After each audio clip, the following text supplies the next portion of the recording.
The image of Daniel Cross remained frozen on the monitor, and the silence inside the vault became almost unbearable. My eyes moved between Adrian and Sophia, searching for answers neither of them seemed eager to give. "Enough," I said firmly.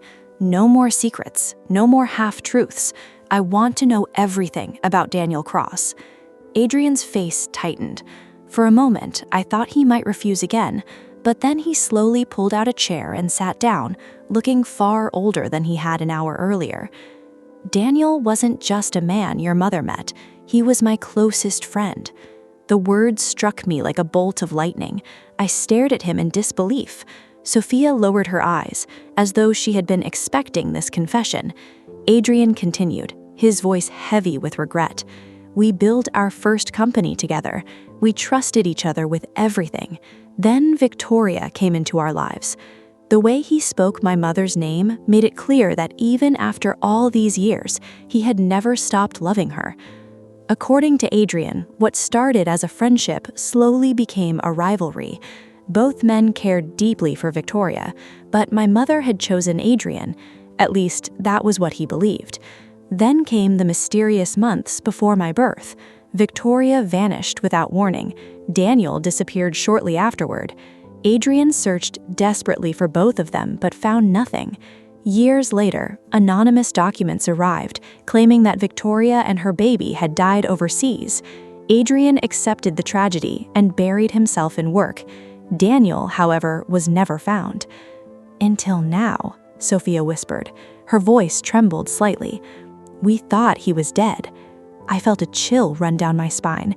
If Daniel had been alive all these years, then where had he been? And why reveal himself now? Adrian looked toward the frozen image on the monitor. "Because something changed." The answer sounded incomplete, like there was another piece of the story nobody wanted to say aloud. Before I could press further, a security analyst suddenly called us over. "Sir, we've recovered part of the stolen file."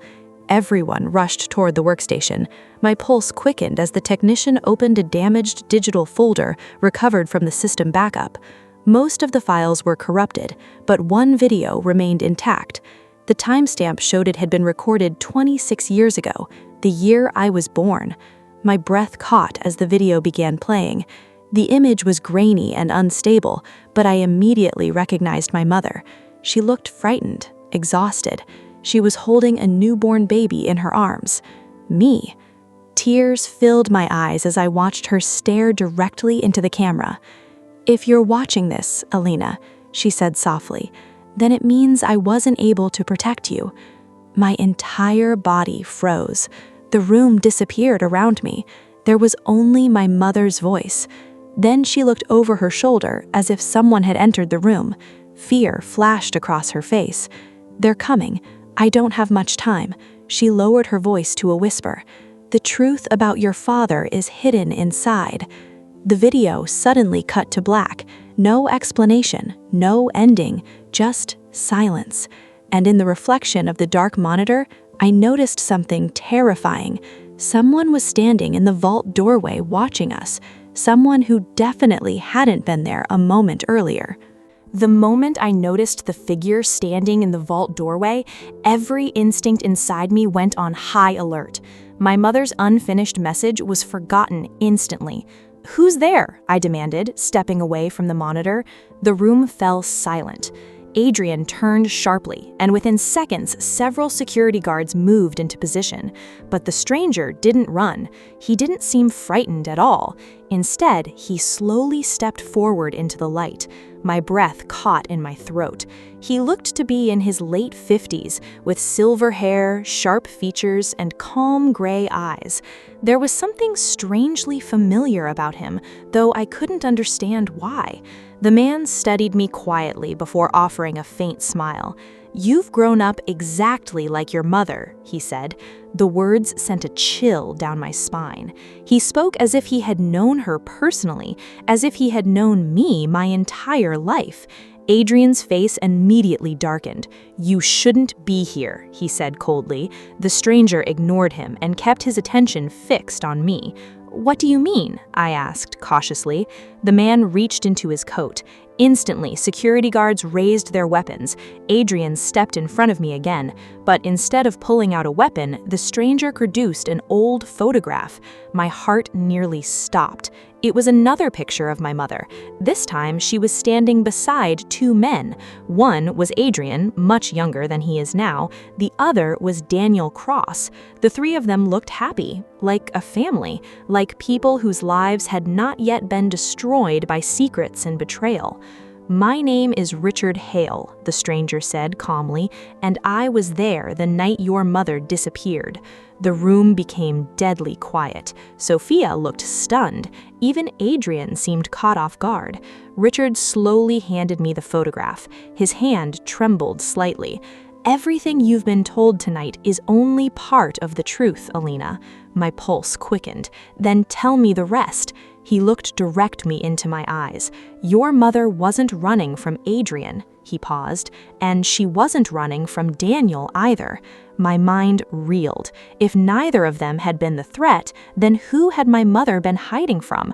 Richard opened his mouth to answer, but before he could speak, alarms suddenly erupted throughout the vault. Red emergency lights flashed violently across the walls.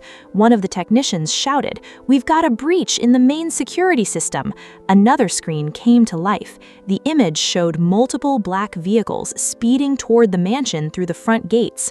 Armed men were pouring out, far too many for a simple robbery. Adrian immediately grabbed a radio. "Lock down the property," but the response that came through the speaker made my blood run cold. "Sir, the lockdown controls aren't responding." The attackers had somehow taken control of the entire security network. Then every monitor in the vault flickered simultaneously. A familiar masked face appeared on every screen, the same person who had contacted us earlier.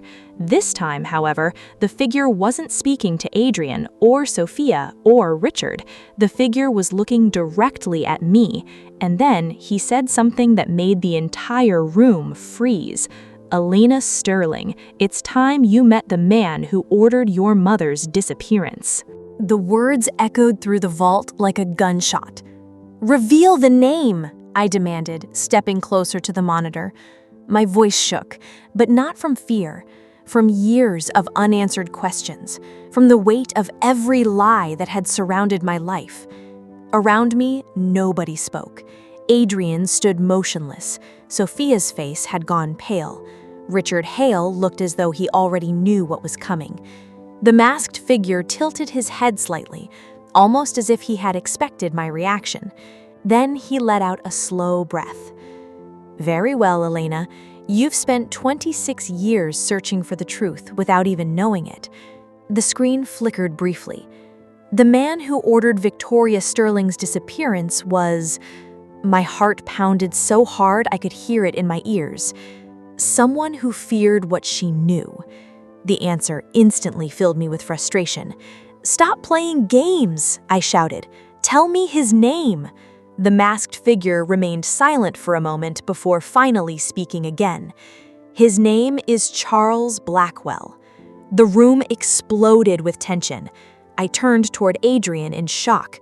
Blackwell, the same surname, the same family. Adrian's expression became unreadable. Richard closed his eyes. Sophia looked away.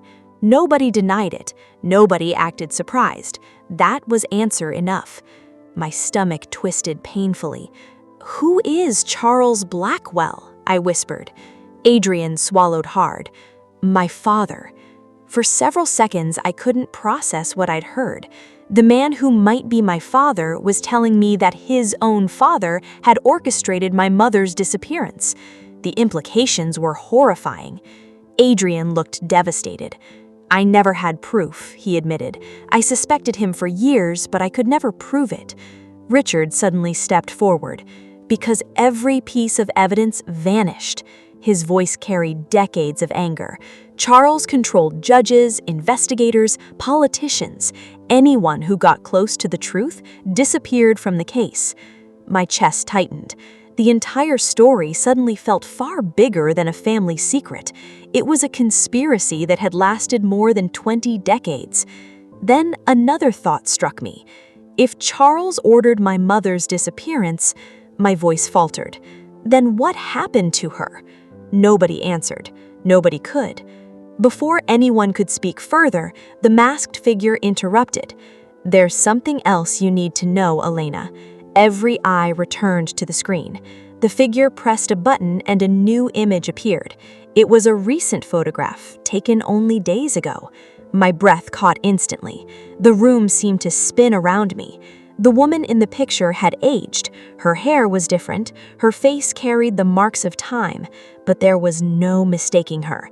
It was my mother, Victoria Sterling, alive. Not 26 years ago, not in an old recording. Alive now. The timestamp in the corner showed it had been taken less than 72 hours earlier.